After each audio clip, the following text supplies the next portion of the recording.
mas no momento nós estamos trabalhando os conceitos freudianos.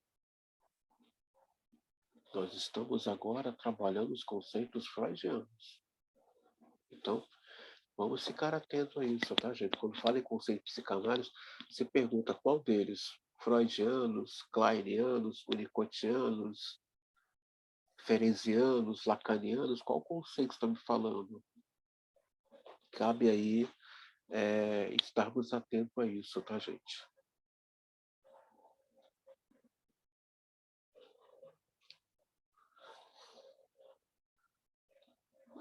Não caberia aqui um exame pormenorizado desses conceitos, endossa a opinião de que as representações, imagens minêmicas pura e simples, sem qualquer excitação no aparelho perceptível, jamais, nem mesmo no ápice de sua nitidez e intensidade, atinge o caráter de existência objetiva, que é a marca das alucinações. A psicose tem alucinação? Tem. Assim como a histeria também tem. Tem alucinações. Isso seria uma parte psicótica da histérica? Sim, sim. Assim, toda histérica tem uma questão psicótica? Tem. Mas todo psicótico tem uma questão histérica? Não. Assim como dizer que todo psicopata é narcísico? Sim. Mas todo narcísico é psicopata? Não. Não podemos confundir as coisas, temos que estar atentos aos movimentos. Parecem iguais, mas não são na íntegra, quando você coloca bem a lupa clínica de perto. Isso se aplica às alucinações sensoriais e mais ainda às alucinações de dor, pois não parece possível que uma pessoa sadia seja capaz de dotar a lembrança de uma dor física sequer com o mesmo grau de nitidez ou sequer com aproximação distante da sensação real que pode, afinal de contas, se é alcançada pelas imagens minêmicas óticas e acústicas. O que seria essas alucinações histéricas, né? Alguém está falando mal de mim, estão com inveja da minha pessoa. Isso tem uma questão psicótica aí? Tem. É aquilo que ele vai falar no quadro da Amy Fon, a cabeça dela é uma tempestade. Hoje ela está em paz e amanhã ela acorda, vai para as redes sociais, seja Facebook, Twitter, Instagram, ou qualquer outra rede que trabalha com a questão social e ali manda briga para todo mundo, míssil em formato de discursos, né?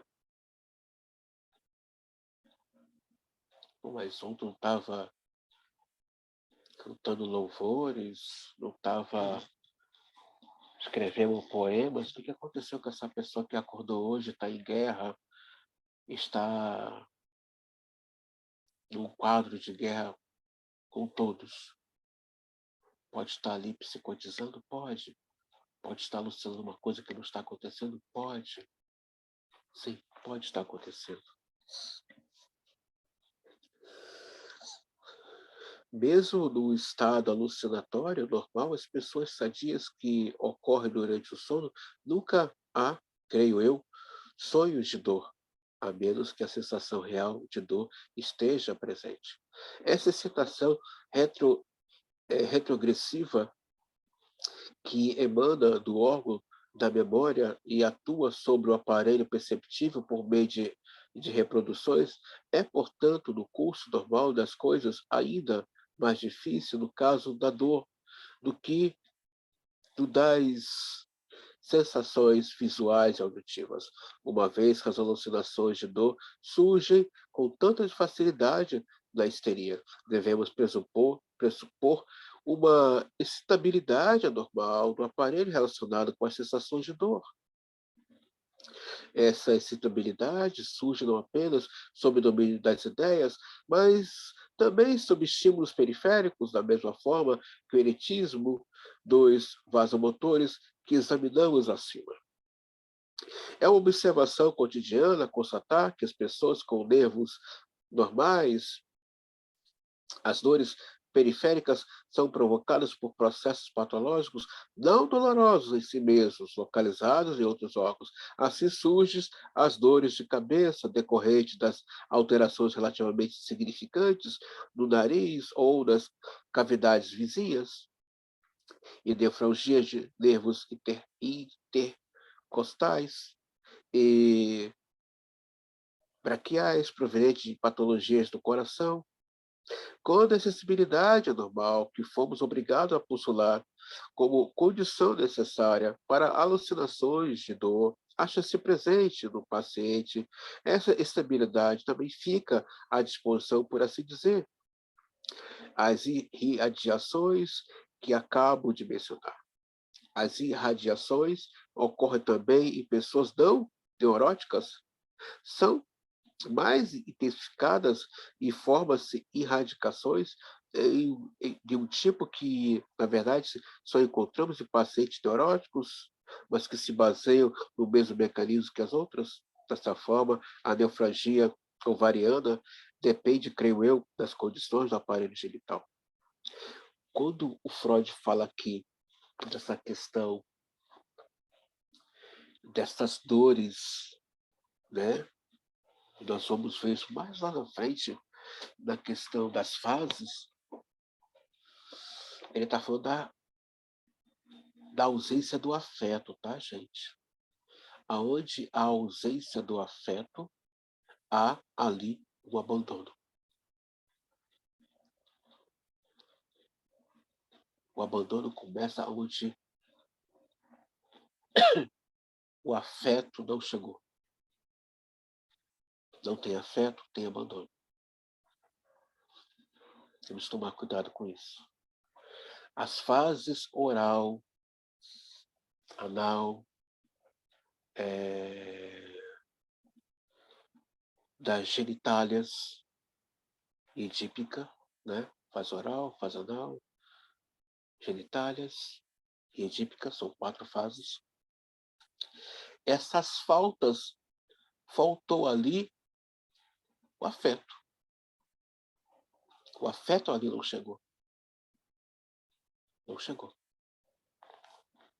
Então é claro que o sujeito vai, de algum momento, fazer uma denúncia nesse lugar. Por favor, não subestime pacientes de ordem histérica. Quando eu falo de ordem histérica, são estruturas, traços, pessoas com muito movimentos histéricos. Não subestime esse tipo de paciente. A qualquer momento, ele do nada te estranha. Ele do nada faz uma guerra com você, uma guerra pesada. Então fiquem atentos a esse perfil de paciente. Por favor, não o subestime. Não brinque com ele. Não se descuide com esse paciente no set. Sua causalidade psíquica teria que ser aprovada e não se chega a essa comprovação pela demonstração de que essa particular espécie de dor, como qualquer outra, pode ser produzida sob hipnose, como uma alucinação ou de causas que podem ser psíquicas, tal como o eritema ou qualquer das secreções normais de nefralgia, surge tanto das causas psíquicas como das causas puramente somáticas. Será que devemos descrever apenas a primeira espécie como histérica? Ou os casos que sabemos terem uma origem psíquica? Se for assim, os casos comumente observados de neofragia ovariana teriam de ser excluídos da síndrome histérica? Isso mal seria uma solução? Então, Freud está questionando aqui esses fenômenos, né, que são os sintomas elas são puramente histéricas ou têm alguma outra origem psíquica? A questão da depressão tem uma questão ali de neurose, fóbica, tem tanto a depressão quanto a psicossomática, mas é o mesmo quadro histérico. Esse é o papel do analista, tentar entender qual a origem da dor, qual a origem dessa angústia que esse meu paciente está trazendo. Por isso, a importância de bons materiais de pesquisas, como bons dicionários de psicanálise, enciclopédias de psicanálise, vocabulários, livros de teóricos bons de ordem ortodoxa, né? Quando eu falo teóricos bons contemporâneos, teóricos que têm uma formação ortodoxa, ou Freud, ou clássica, independente das escolas, para você, né, poder aí fazer sua pesquisa de laboratório e tentar entender o que esse paciente traz. E também os fenômenos atuais histéricos que estão na nossa sociedade, que iremos ver no mal-estar e na psicopatologia da vida cotidiana e na psicologia das massas. Iremos ver todos os fenômenos patológicos, de ordem patológicas, em mal-estar, psicopatologia da vida cotidiana e também, né, a questão aí é, é, é, é, da psicologia das massas. Temos muito trabalho pela frente, muito trabalho e muitas outras literaturas. A parte da obra do Freud, nós iremos ver. Página 220, quem tiver a obra, vamos continuar. Quando o ligeiro traumatismo numa articulação é gradativamente seguido de uma analfragia grave, o processo, sem dúvida, envolve um elemento psíquico, isto é, uma concentração da atenção na parte traumatizada, o que intensifica a estabilidade dos filetes nervosos em questão. Poderia dificilmente expressar isso, no entanto, afirmando que a hiperalgesia foi causada por representações. Olha o que o Freud está dizendo aqui, gente. Que existe uma área em que essa psique foi lesada, em que o sujeito concentra energia. Vamos voltar lá de novo, no primeiro capítulo desse livro, no final dele, quando Freud fala que o trauma é sustentado por um afeto, é isso aqui. O sujeito não só coloca afeto ali, como também uma energia libidinal. A pulsão de morte só é sustentada se tiver libido sustentando ela. Tem que haver libido ali, na pulsão de morte.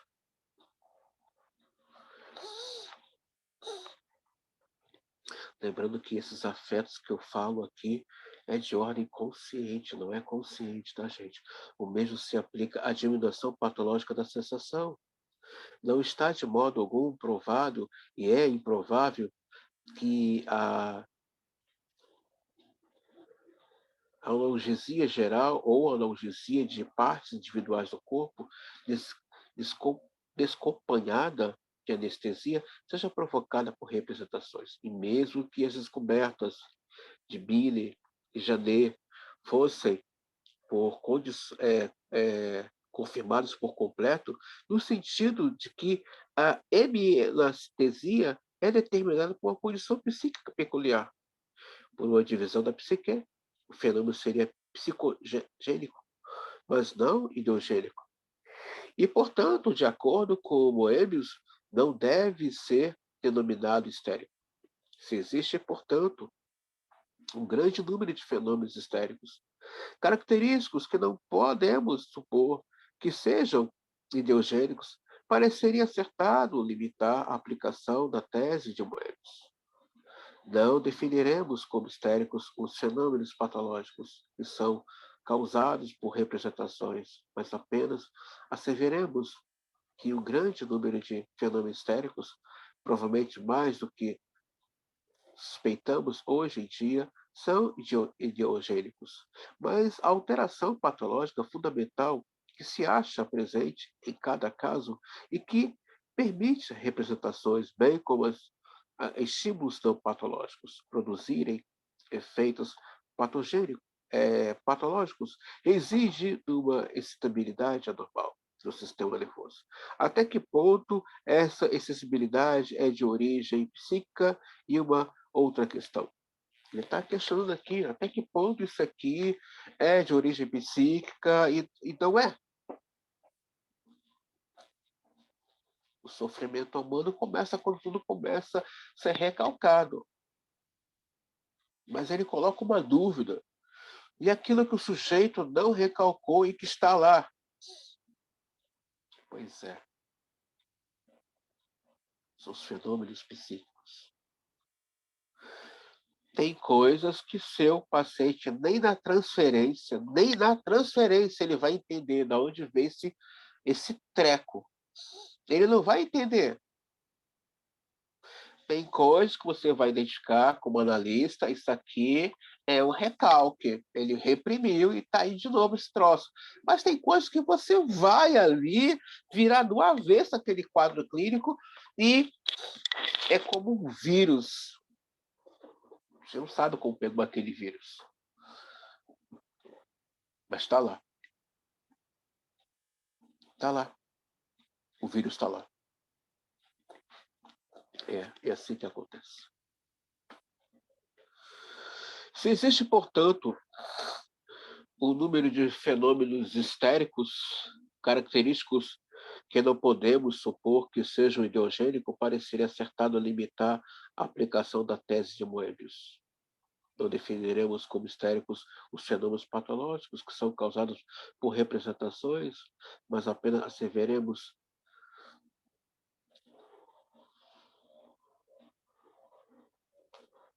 Contudo, mesmo que apenas alguns dos fenômenos da histeria sejam ideogênicos, na verdade, são eles que podem ser considerados especificamente histéricos. E é a investigação deles, a descoberta de sua origem psíquica, que constitui o avanço recente mais importante na teoria desse distúrbio. Surge, então, uma outra pergunta: como é que são esses fenômenos? Qual é o seu mecanismo psíquico? Essa pergunta exige uma resposta bem diferente no caso de cada um dos dois grupos em que Moebius divide os sintomas ideogênicos. Os fenômenos patológicos que correspondem em seu conteúdo à representação instigadora são relativamente compreensíveis. E, claro,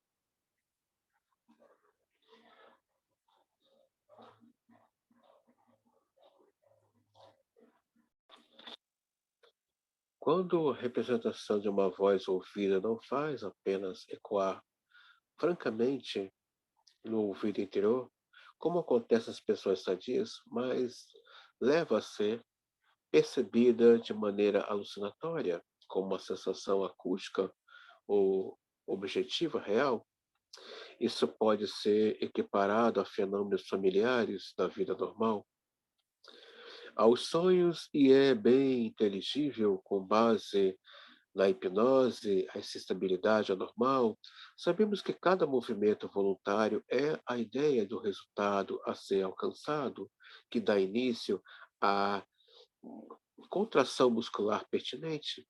E não é muito difícil ver que a ideia de que essa contração é impossível impedirá o movimento, como acontece na paralisia com sugestão. A situação é outra com os fenômenos que não têm nenhuma conexão lógica com representação determinante. Também aqui a vida normal oferece paralelos, como por exemplo, em enrubescer de vergonha, como surgem eles. Por que uma representação no homem doente evoca o movimento de uma alucinação específica inteiramente irracional de que modo algum corresponde a ela?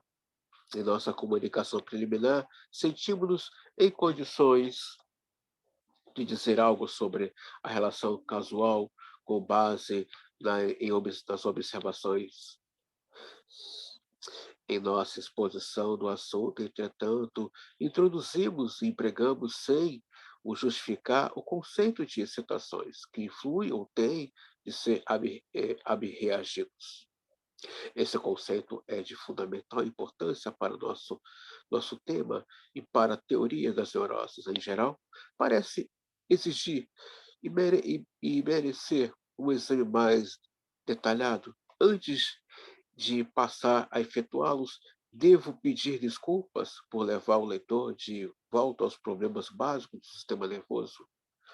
O sentimento de operação está fadada a acompanhar qualquer descida desse tipo até as mães, isto é, a exploração das profundezas. Mas qualquer tentativa de chegar às raízes dos fenômenos leva inevitavelmente, dessa forma, a problemas básicos dos quais não se pode escapar. Espero, portanto, que a obscuridade do exame que se segue possa ser encarada com indulgência. Página 222, ou seja, Freud está nos convidando, né, a ver a origem real. Quando ele fala dessas profundezas, ele já está mencionando aqui o inconsciente. Qual é a causa?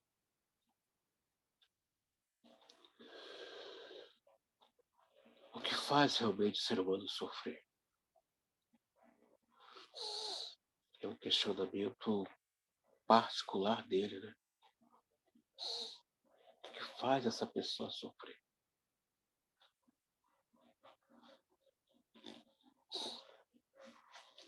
Página 222.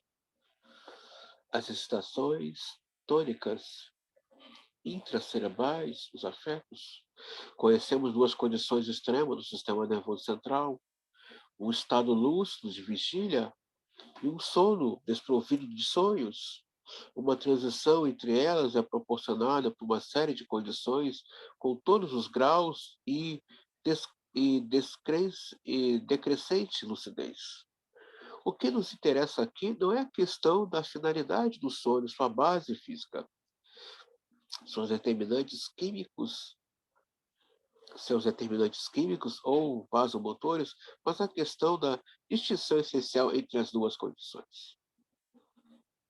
Não podemos dar nenhuma informação direta sobre o sono mais profundo e sem sonhos, pela mesma razão de que todas as observações e experiências são excluídas pelo estado de total inconsciência.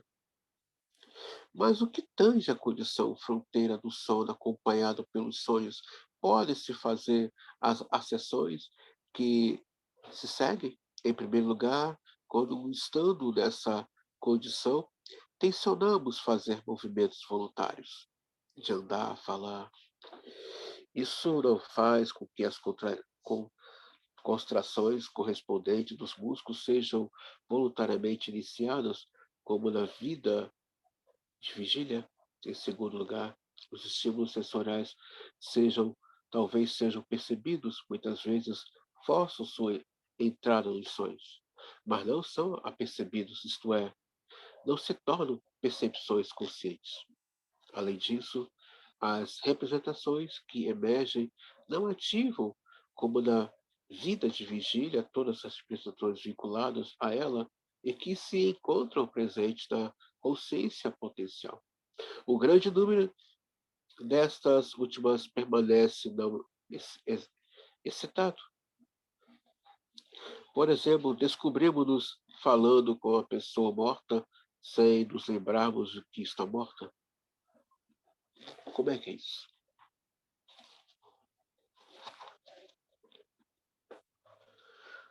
Como é que a pessoa fala com alguém que já morreu e não nos damos conta que ela está morta?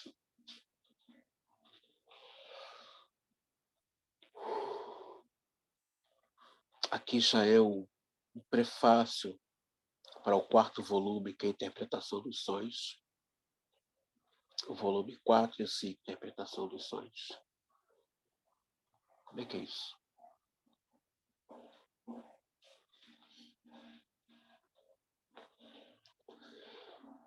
É o afeto. Essa pessoa ainda guarda afeto por aquele que se foi. Enquanto houver afeto, essa pessoa está viva. Por isso que Ana Sui tem uma palavra muito interessante: há amores e amores. Tem pessoas que você termina um relacionamento, nem lembra mais dela. Mas há pessoas que às vezes você termina, passa 10, 15, 20 anos. Se ouvir falar dela ou se vê-la, aquele sentimento todo volta.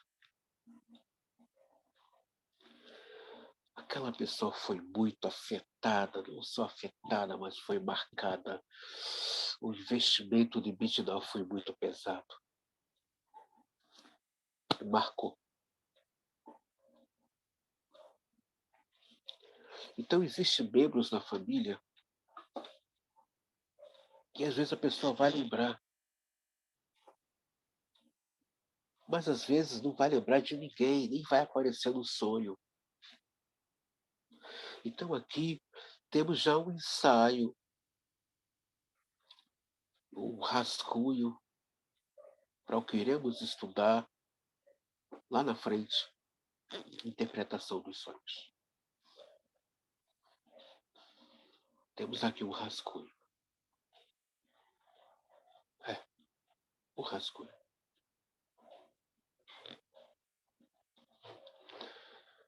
Mas como é isso? Eu estou dormindo e você continua sendo afetado.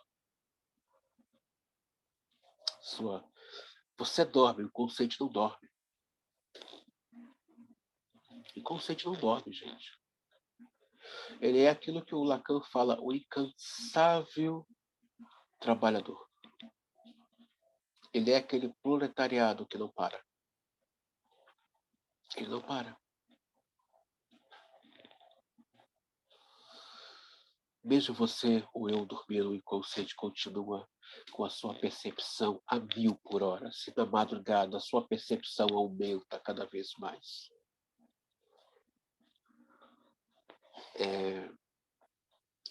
É algo da ordem do real, não tem como controlar.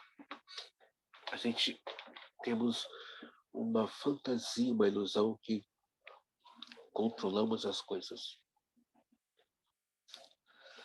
Não controlamos nada. Nada. Nada.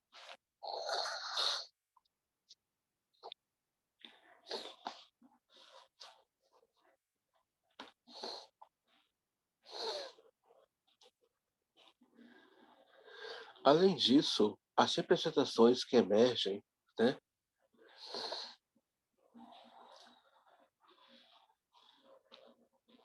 Outros sim. Representações incompatíveis podem estar presentes ao mesmo tempo, sem inibirem mutuamente, como fazem na vida de Virgínia. Dessa forma, a associação é imperfeita e incompleta. Podemos presumir com segurança que, no sono mais profundo, essa ruptura de vinculações entre os elementos psíquicos é levada mais além e se torna total. Por outro lado, quando estamos inteiramente acordados, todo ato de vontade inicia o movimento correspondente às impressões sensoriais, transforma-se em percepções conscientes. Freud aqui está tratando do ego, do consciente, o pré-consciente, inconsciente, o impacto disso no seu campo vibratório, de vibrações, mas você só vai captar tudo isso a partir da sua libido, essa energia que capta, que pega o que está à sua volta. Sim, a sua libido ajuda nessa percepção do que está à sua volta.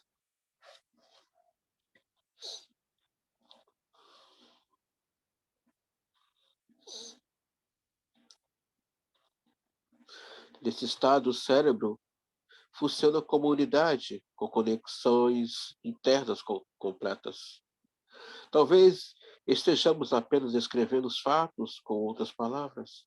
Se dissermos que no sono as vias de conexão, a condução do cérebro não são percorríveis pelas excitações dos elementos psíquicos, células corticais, ao passo que na vida de vigília são inteiramente página 223.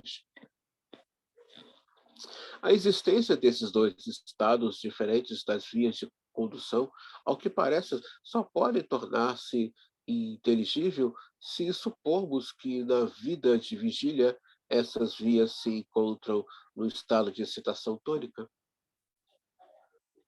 Chama de tenania intercelular, e que essa excitação intracerebral tônica é o que determina sua capacidade condutora, sendo que sua diminuição e desaparecimento é o que estabelece o estado do sono. Não devemos pensar na via cerebral de condução como semelhante a um fio de telefônico, que só é eletricamente excitado no momento em que tem de funcionar, isto é, no contexto presente, quando tem que transmitir um sinal. Devemos assimilar a um tipo de fio telefônico que há sempre um fluxo constante de corrente galvânica e que deixa de ser excitável quando tal corrente cessa. Ou melhor, imaginemos um sistema elétrico amplamente ramificado para a transmissão de luz e força. O que se espera desse sistema é que o simples estabelecimento de um contato seja capaz de pôr qualquer lâmpada ou máquina em funcionamento. Para possibilitar isso de modo que tudo esteja pronto para funcionar, deve haver certa tensão presente em toda a rede de linhas de condução, devendo o gerador despender uma dada quantidade de energia para esse fim.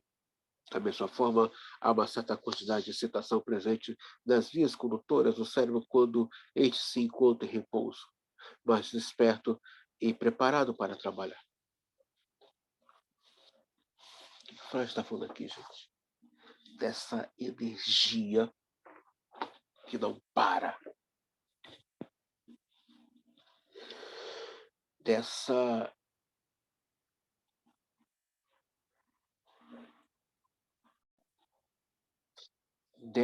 energia constante. Ele está falando o quê? Ele está falando da pulsão de vida. Mais tarde ele vai dizer o que é essa energia, a pulsão de vida. Freud está falando aqui da pulsão de vida. E Jung vai falar de energia psíquica. Ele vai resumir tudo em energia psíquica, positiva ou negativa. O que Freud está trabalhando aqui em um ensaio, isso aqui é um ensaio, e lá na frente ele vai dar uma nomenclatura para essa energia, que é a pulsão de vida, que ela não para. Para. A pulsão de vida é uma força. É uma força. Assim como a pulsão escópia, invocante, a pulsão sexual, são energias fortíssimas, que não para. A pulsão não para de pulsar. É como aquela música dos Titãs. O coração que pulsa não para de pulsar. É nesse aspecto.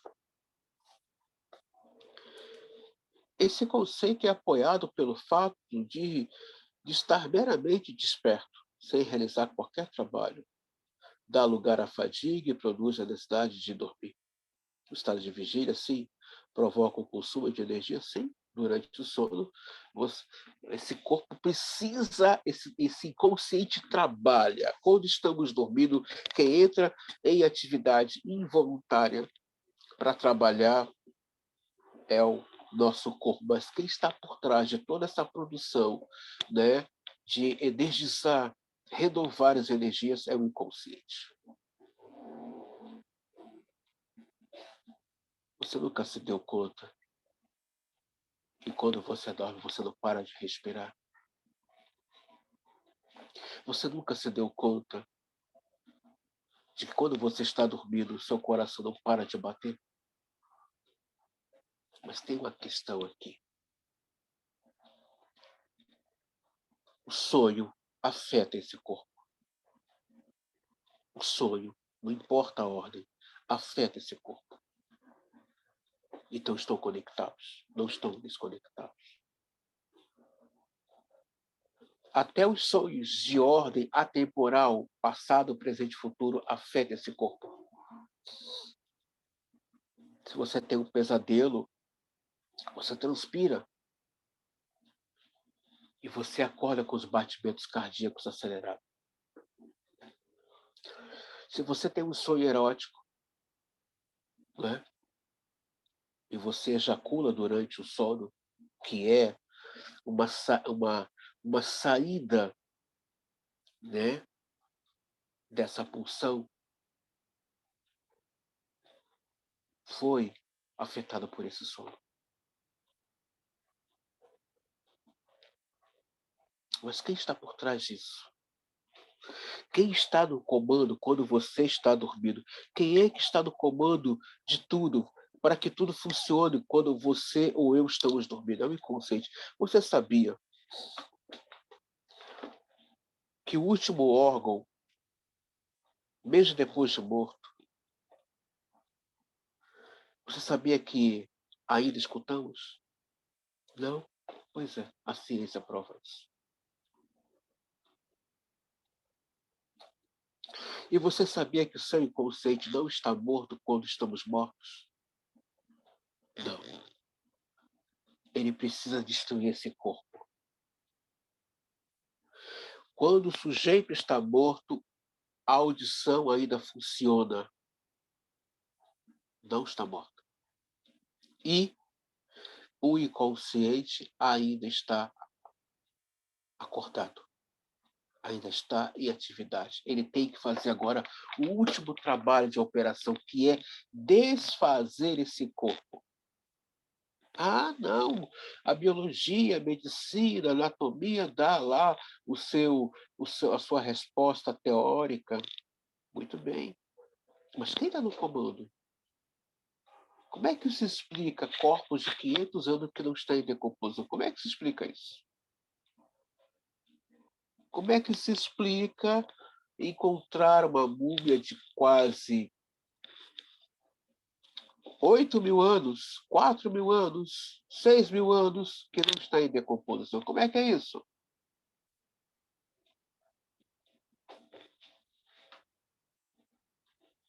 É inconsciente. É ele que tem que destruir esse corpo. É ele que tem que destruir. Então, quando você ou eu estamos dormindo, quem está no controle máximo, total, não só dormindo, mas também acordado, mas durante o sono ele assume o controle de tudo. Esse corpo continua trabalhando. Continua trabalhando. Mantém a atividade. E fora os micróbios, e fora os germes que habitam em nosso corpo, dentro e fora, Fora isso, se esqueceu que nosso corpo abriga outros moradores, abriga outras nações? Não sabia disso? Pois é, sabia que durante a noite existem pequenos seres microscópicos que estão fazendo sexo aqui, aqui. É sério, eles transitam aqui em cima dos nossos olhos, fazem sexo, defecam. Por isso, há necessidade de termos que lavar o rosto, bem lavado pela manhã. Você não sabe o que foi deixado ali durante a noite. Você não sabe, nem eu sei. São seres microscópicos, mas habitam em nosso corpo. Existem nações, povos, tribos microscópicas que habitam dentro e fora do nosso corpo, trabalhando em nossos corpos.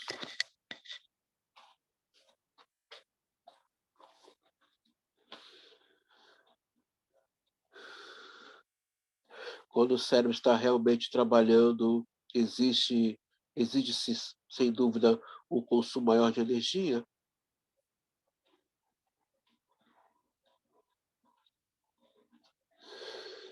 Quando está apenas preparado para executar trabalho, da mesma forma, o sistema elétrico descrito anteriormente, à guisa de analogia, deve fazer com maior quantidade de energia elétrica flua para linhas condutoras, quando um grande número de lâmpadas, motores estão ligados em circuito.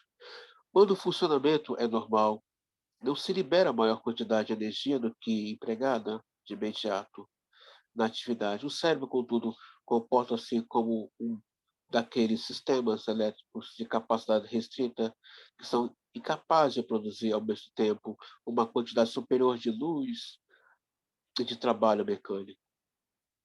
Quando um deles está transmitindo força, dispõe-se apenas de uma pequena quantidade de energia para a iluminação e vice-versa. Assim, constatamos que, se estivermos fazendo grandes esforços musculares, seremos incapazes de nos empenharmos no raciocínio. Contudo, o que se concentrarmos nossa atenção no único campo sensorial, a eficiência dos outros órgãos cerebrais ficará reduzida. Em outras palavras, verificamos que o cérebro trabalha com a quantidade de energia variável, mas limitada. Freud está trabalhando aqui, ele está dando uma passeada por ser neurologista no cérebro. Ele vai explicar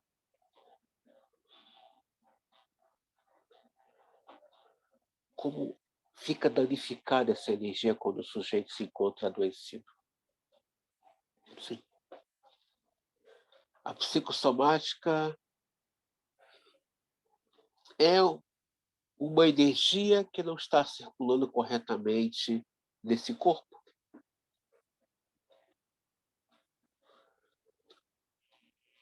Daí os problemas cerebrais com alguns pacientes portadores de histeria, psicose,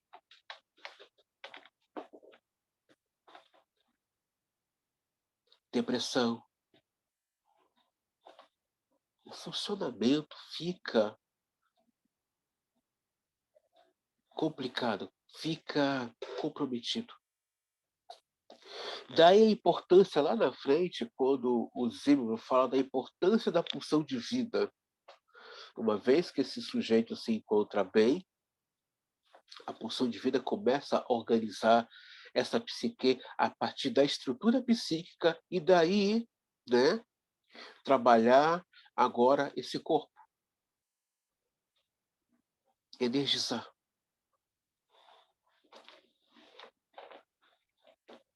É, é uma mecânica que anda de acordo, estão sempre conectados.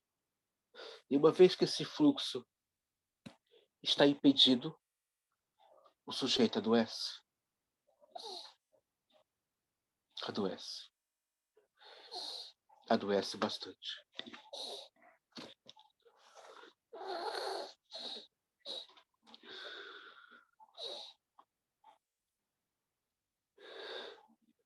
A distribuição não uniforme de energia, sem dúvida, determina pelo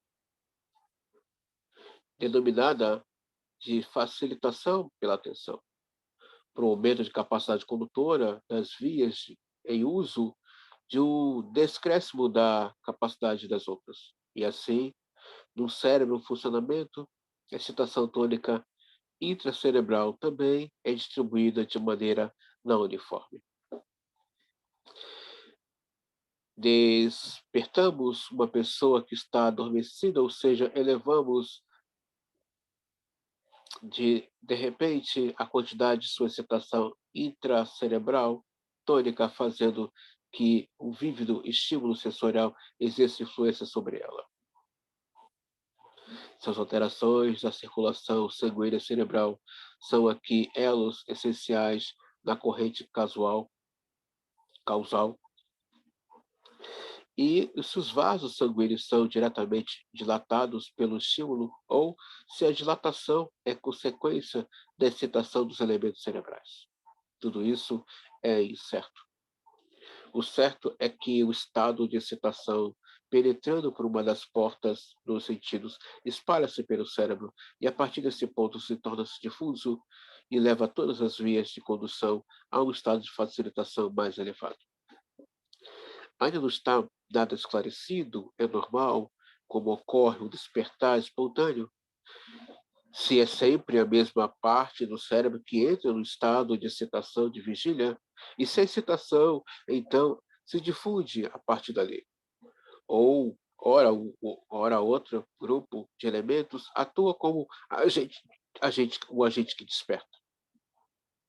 Não obstante, o despertar espontâneo, como sabemos, pode ocorrer na total quietude e escuridão, sem qualquer estímulo externo. Prova que desenvolveu a energia se baseia no processo vital dos processos elementos cerebrais. O músculo pode permanecer não estimulado, se quisesse, sente, por mais que tenha ficado em estado de repouso, e mesmo que tenha acumulado o máximo de força elástica. O mesmo não se aplica aos elementos cerebrais. Sem dúvida, temos razão ao supor que durante o sono os elementos cerebrais recuperam sua condição anterior e acumulam energia potencial. Quando isso acontece, até certo ponto, quando, por assim dizer, certo nível é atingido, o excedente é descarregado das vias de condução e facilita-se e estabelece a excitação intracerebral de estado de vigília. Você já se perguntou como você acorda? E você já se perguntou em que momento você entrou no sonho? Pois é. A pessoa não sabe quando entrou no sonho e quando saiu dele.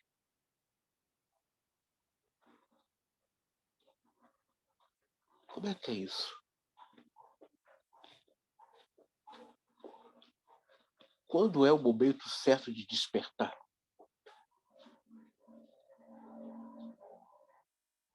Quando é o momento certo? O sujeito, quando um pesadelo, que é chamado terror noturno, o que ocorreu ali para a pessoa do nada?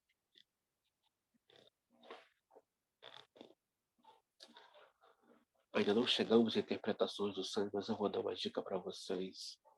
Leia o livro Oráculo da Noite. Procure adquirir. E veja o filme.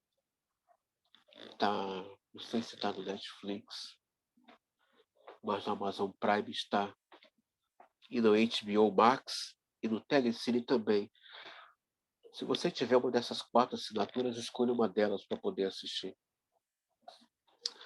Veja o filme Origem, com Leonardo DiCaprio. Veja esse filme. Eu recomendo, veja. Mas, André, ainda falta um volume para nós explorarmos, sim, mas aqui estamos tendo um prefácio, um rascunho do que iremos estudar daqui a 2 meses interpretação dos sonhos. Então, estou dando dicas de agora. Reserva um dinheirinho.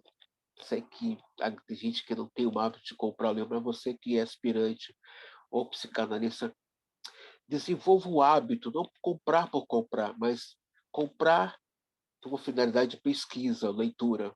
Eu gosto de pesquisa, eu não sou muito fã de ler por ler. A minha leitura é em cima de pesquisa. Então, eu tenho inúmeros assuntos catalogados do que eu já estudei, então separa ali o que eu quero pesquisar, o que eu quero ler, ou o que eu quero montar a nível de curso, a nível de artigo. Então, deixo essa dica aqui para vocês. Vamos desenvolver esse hábito, tudo bem? E o hábito também de colocar sua percepção clínica para trabalhar.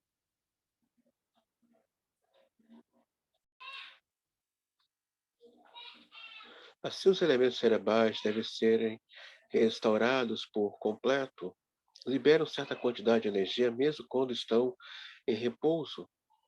E quando essa energia não é empregada funcionalmente, ela aumenta a excitação intracerebral normal. O resultado é uma sensação de desprazer. Tais sensações são sempre geradas quando uma das necessidades do organismo deixa de encontrar satisfação, visto que essas sensações desaparecem quando a quantidade excedente de energia que foi liberada é empregada funcionalmente. Podemos concluir que a eliminação dessa excitação excede e é uma necessidade do organismo, e aqui deparamos pela primeira vez com o fato de que existe no organismo uma tendência a manter constante a excitação intracerebral. Freud, página 226. Tal excedente de excitação é uma sobrecarga e um cômodo, e o impulso de consumi-lo surge na consequência disso, quando não pode ser utilizado na atividade sensorial ou ideacional. O excedente se descarrega numa ação motora sem finalidade, do andar de um lado para o outro e assim por diante. O que encontramos à frente como método mais comum de, de descarga de descarregar as tensões excessivas. O que acontece quando a pessoa perde o sono? Ela fica em pé, ela anda de um lado para o outro, né? O que é isso? A neurologia vai dar um diagnóstico, a psicologia, a psiquiatria. Mas o que é isso que me tira do sono? Lacan vai dizer que é o real. O real, ele está no sonho, no sonho o tempo todo. Então, a insônia é da ordem do real, né? Aquilo que Lacan chama. O inconsciente é da ordem do real. A função e o analista da ordem do real, né? Que é aquilo que é do impossível. Mas aquilo que me tira o sono, que eu não consigo dormir. Perceba, não somos donos do nosso sono, nem dos sonhos. Percebeu isso? Não somos donos do nosso sono e sonhos. Não dormimos quando queremos. Não ficamos acordados porque queremos. Perceberam? Então, quem é que nos faz dormir? Quem é que nos desperta? E quem é que nos tira o sono no meio da madrugada? Você está lá, pum, acordou.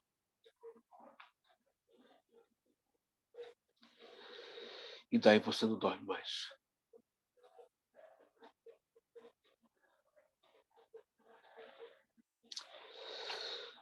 Tem alguém no comando de nossas vidas, por isso Freud vai falar: o eu, o ego, não é dono da sua própria casa.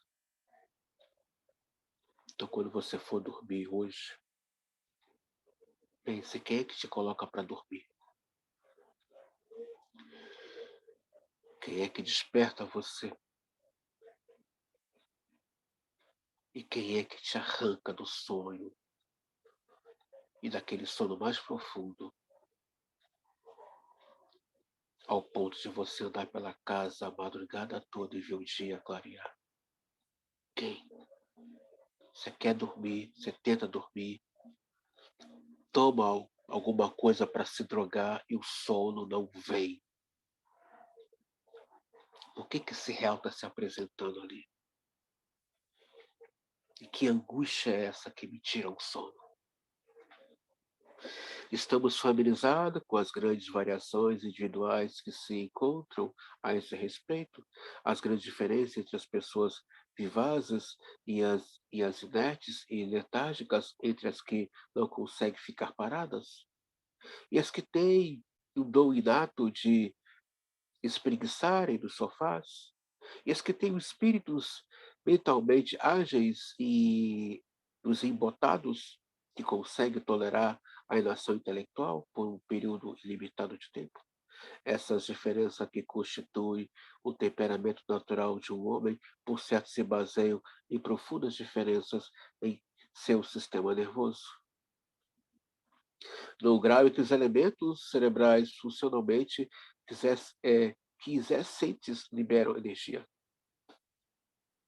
Já nos referimos à tendência por parte do organismo a manter constante excitação cerebral tônica. É uma tendência dessa natureza, porém, só se torna inteligível quando conseguimos ver que a necessidade atende. Conseguimos ver a que necessidade atende. Podemos compreender a tendência dos animais de sangue quente de manter uma temperatura média constante, porque nossa experiência nos ensinou que essa temperatura é ideal para o funcionamento de seus órgãos.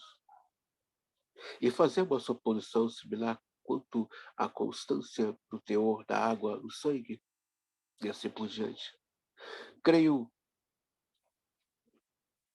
creio podermos também presumir que existe um ponto ótimo para o nível de excitação tônica intracerebral. Nesse nível de excitação tônica, o cérebro é acessível a todos os estímulos externos. Os reflexos são facilitados, embora apenas na medida da atividade reflexa normal. E o acervo de representações passíveis de ser despertado e aberto à associação na relação mútua entre representações individuais que corresponde ao estado mental de lucidez. E nesse estado, que o organismo se acha mais bem preparado para funcionar. Assim como existem animais que dependem de determinadas temperaturas para a questão da sua corrente sanguínea, há seres humanos também que dependem de determinados que só funciona mediante a temperatura do tempo. Por exemplo, eu não funciono bem no calor. Eu só consigo ter uma boa concentração no calor na madrugada, e mesmo assim, com o ar bem baixo, para poder ler. No calor, eu tenho uma dificuldade muito grande de concentração e de leitura e de produção. Eu produzo muito menos no calor. Já no frio, eu consigo produzir muito mais e o meu cérebro ele fica muito ativado. Eu me sinto muito mais motivado num tempo frio, chuvoso, claro, não sentindo frio nem pegando chuva, mas eu funciono muito bem,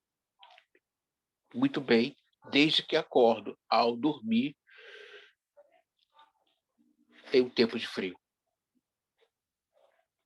Já no calor, começo a funcionar com muita dificuldade desde que acordo até o deitar. E eu produzo muito melhor na madrugada, e mesmo assim com o ar-condicionado um pouco baixo. Mas no frio não. Seja de manhã, de tarde, de noite ou de madrugada, eu me sinto a 1000 por hora. Então, isso não vale somente para os animais. Há pessoas que produzem bem no calor, outras produzem mal no calor, outras produzem muito bem no frio, outras não produzem nada no frio. E diga-se de passagem que no frio eu fico com muito bom humor. Muito, muito. Lido muito bem com os aborrecimentos quando está frio ou chuvoso. Já no calor eu tenho muita irritabilidade, eu me irrito fácil. Eu sei daquilo que vai me irritar, que vai me aborrecer, eu procuro me esquivar para o bem, para o bem do meu bem-estar. Então, não é somente os animais que dependem de determinadas estações do ano ou do tempo. Há seres humanos também assim, que funcionam bem em determinadas épocas do ano ou do próprio tempo.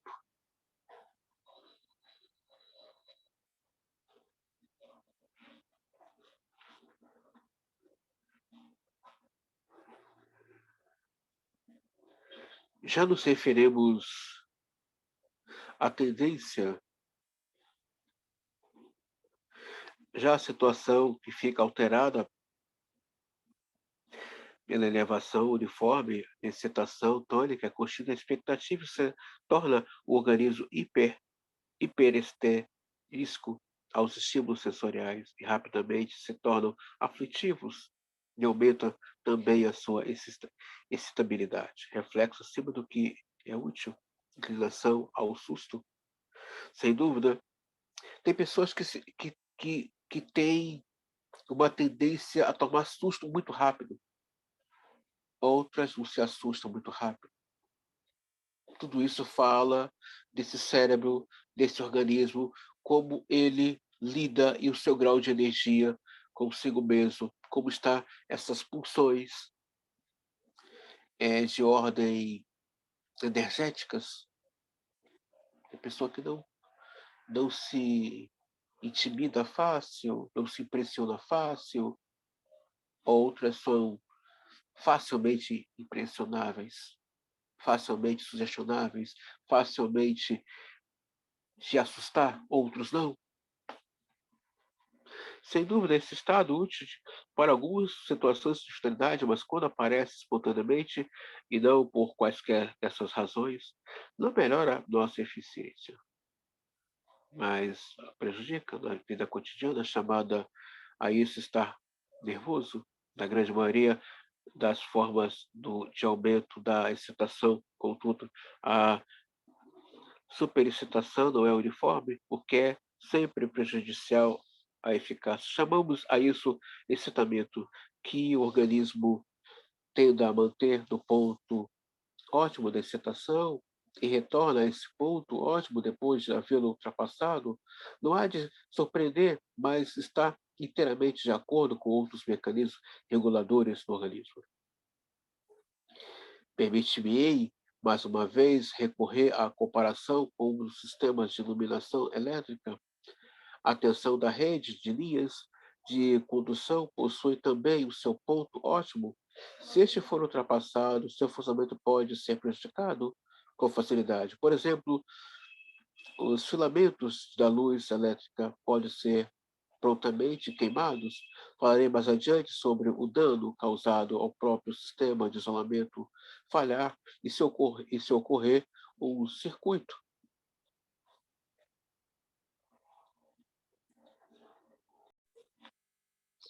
Nossa fala, resultado da experiência de muitas gerações, distingue com admirável sutileza as formas e graus de elevação de excitação que ainda são úteis à atividade mental, isto é, apesar de se elevar acima do ponto ótimo, por elevar a energia livre de todas as funções cerebrais de uma maneira uniforme, das formas e graus que prejudicam essa atividade, por aumentar e parcialmente, inibir e parcialmente essas funções psíquicas, de uma maneira que não é uniforme. As primeiras se dá o nome de excitação e as últimas de excitamento, ou uma conversa interessante, ou uma xícara de chá ou café tem um efeito excitante, estimulante. uma alteração ou uma dose considerável de álcool tem um efeito excitante. Freud está entrando aqui na questão do prazer, libido.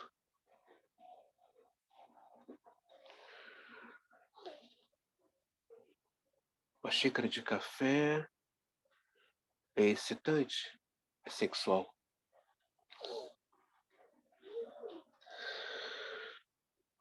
Um copo de cerveja, um vinho, ou champanhe é excitante. A pessoa fica animada, é sexual. Mas há um outro elemento que pode causar mais excitação. A palavra. A palavra, se vocês não sabem, ela é puro sexo. Sim. A palavra, ela é um falos.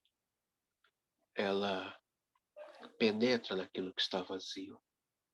Preenche aquilo que está vazio.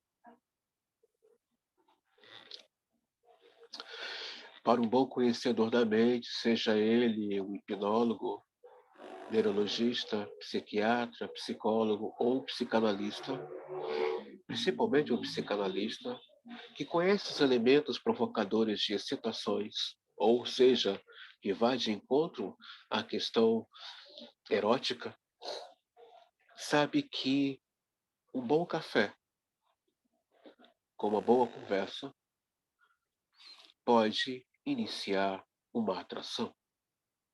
E como toda admiração transita lado a lado com a atração, um passo da admiração para a atração sexual é uma questão de milésimos. Tudo vai depender da palavra. Tudo vai depender do que está sendo colocado junto àquela xícara de café.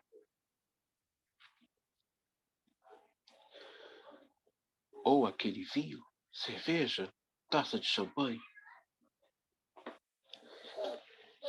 É aquele café que a pessoa diz, esse café estava muito gostoso na sua companhia. Tomar café, conversando com você, ouvindo a sua voz, melhorou meu dia. Num jantar, com amigos, ou numa mesa de bar, tomando uma cerveja, ou apreciando uma boa taça de vinho, tendo uma conversa amigável entre amigos, ou de um pretendente, a palavra certa vai provocar mais excitação. Ou a própria champanhe, que é, na verdade, um dos símbolos do feminino. Você não sabia disso? A champanhe é um convite para o sexo. Uma taça de champanhe, com uma palavra bem direcionada, sabendo colocar as palavras, sabendo explorar esse universo sexual, o outro pode se sentir atraído. Então, são elementos que um psicanalista freudiano, puramente freudiano, né, que entende desses elementos do prazer, que faz parte da libido, que provoca excitação, uma barra de chocolate, uma xícara de café, ou qualquer outra bebida alcoólica, ou uma boa refeição, tendo uma palavra no meio, ela pode despertar mais do que uma admiração desse outro, ela pode despertar atração. Admiração e atração andam juntos. A admiração já tem um cunho ali de ordem do prazer, que é a libido. Mas quando entra no campo da atração, entra-se a questão de eu desejo e eu quero não só consumar, mas consumir esse outro que me atrai, esse outro que me excita. Então, fica essa dica aqui para você que é aspirante, que é psicanalista. Perceba os elementos da ordem do prazer e perceba também que se entrar a palavra dentro desse universo, esse outro pode te admirar, como também pode vir a te desejar, ou seja, ter uma atração por você. E toda atração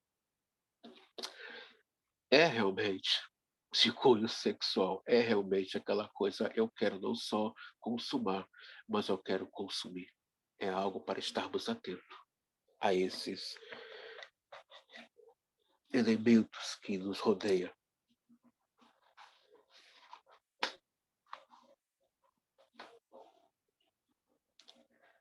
Uma conversa interessante, ou uma xícara de café, veja, olha que Freud fala, uma conversa interessante, ou uma xícara de chá ou café, tem um efeito excitante,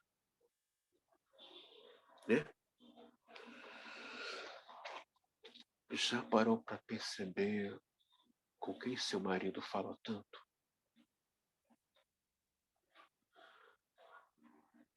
A conversa com a amiga dele, aquela amiga específica, pode não ter um ato, mas algo da ordem da excitação dele.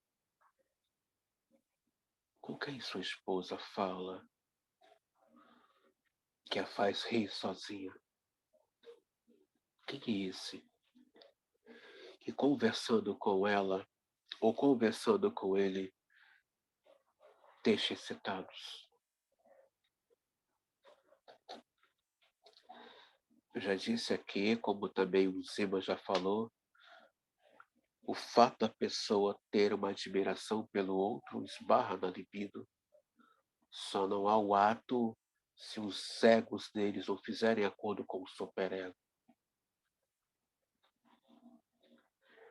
Mas vai ficar no campo da admiração. Quando entra no campo da atração, aí já é o desejo, eu quero esse outro. Enquanto amigo